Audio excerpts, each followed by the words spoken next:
Thank you. It's good to have everybody out this afternoon. We've got a distinguished conversation here with my professor, Mary Berry at University of Pennsylvania.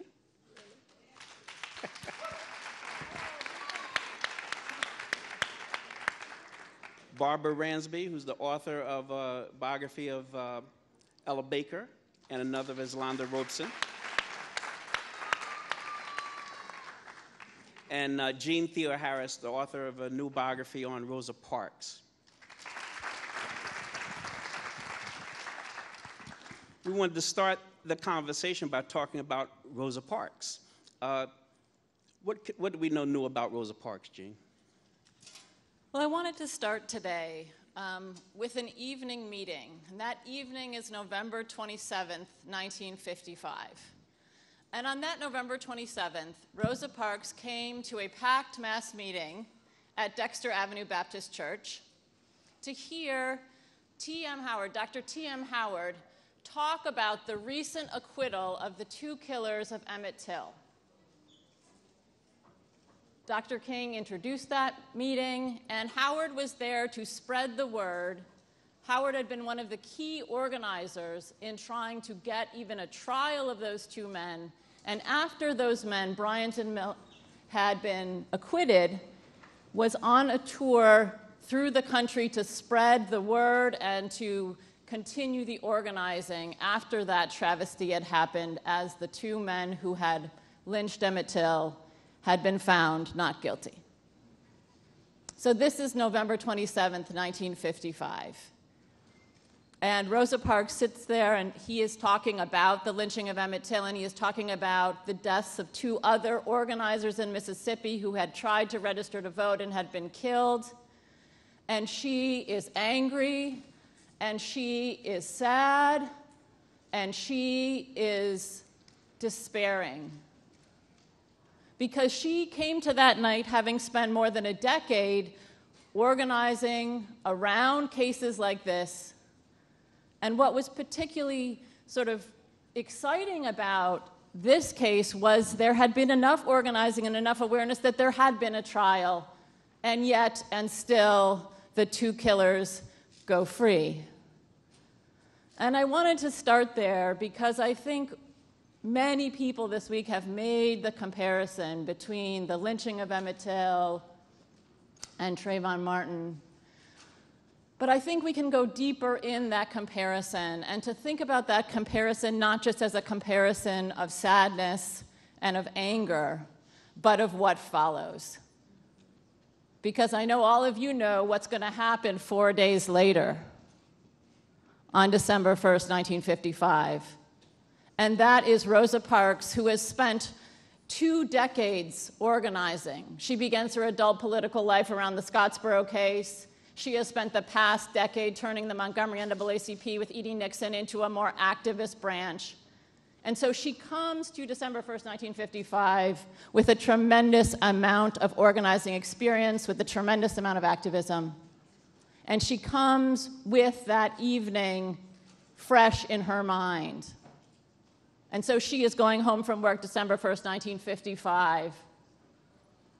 And at the third stop, the bus driver realizes that the bus has filled and one white man is left standing, and 4 people are going to have to get up.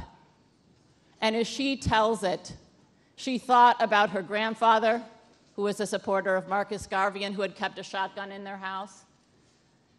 She thought about, the bus driver says, y'all better make it light on herself, and she thinks to herself, this is not making it light on us as a people. And she thinks about Emmett Till. And she decides she had been pushed as far as she could be pushed, that to get up would have been consenting, and she did not consent.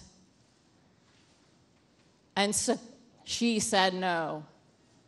And so I guess I wanted us to start there today, because I think the comparison, and I think it's a very important comparison to be thinking about Trayvon Martin in the light of that history. But I think that history offers us something very profound, and that is also the history of how people are moved to action. Because she, in that moment of sort of all of the things that many of us are feeling, the nihilism, the anger, the sadness, then comes action. And hopefully we can talk more about the kind of breadth of her political life, but I wanted us to start in that moment with her, and then in that moment 4 days later where she takes that and she turns it into agency and she turns it into action. Thank you. Now tell me, thanks, Jeanne. Now I only got a chance to meet Rosa Parks one time, and it was quite an experience, but Mary, did you get a chance to work with Rosa Parks? Well, I was sitting here thinking that my Rosa Parks is probably different from most people's. I really like your book because your book tells the public a lot of things about her that most people don't know, and they just see her, sitting down on the bus over and over again. And I was up at the Congress on Mandela's birthday. My dear sister, Maxine Waters from California, organized a great celebration. You even had African dancers beating and drumming. If you can see it on C-SPAN, see it. Man, it was terrific. I never heard that much noise in the halls of Congress. And Speaker Boehner, from the look on his face when he had to speak, he hadn't heard that much either. But I was thinking, and we all spoke about the Free South Africa movement and so on, and wished our dear brother Nelson Madiba a happy birthday.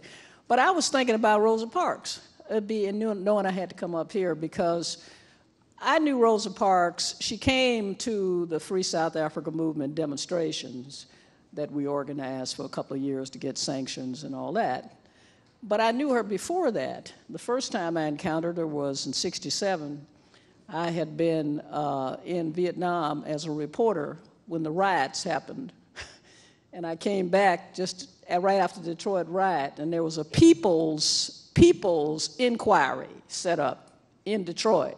And Rosa Parks was a member of the commission. It was the People's Commission. Rosa Parks, the sit-down on the bus woman, she was on this commission. And radical lawyer Ken Cockrell, who we all loved, young black lawyer, he's the radical, was the guy who organized it. And after that, I encountered, to me, Rosa Parks was not just an icon, she was a person who I saw at all kinds of activist things that we were all up to all the time. I mean, she was there at FSAM, and she spoke at the Free South Africa movement demo when we told her to speak, and she spoke eloquently at that. And she was before that, at Gary Convention, where she and I were both at Gary, when all the civil rights people were denouncing us from having a black nationalist, they thought, or Marxist. They couldn't figure out which convention in Gary, but she was there. Rosa Parks was there when Jimmy Carter had something for the 25th anniversary, or 50th, some anniversary of Brown, and I was speaking because I was running education. And I made a Freudian slip and said something about the president I didn't mean to say. And she just died laughing. But, and we used to, all the time, Ms. Coretta used to say to me, the reason why you have to go to all these things and y'all get involved and we get involved is so we can see each other. So I was used to seeing her and talking to her all the time. But to me, she was on Joanne Little's committee. Think about Rosa Parks in that kind of context.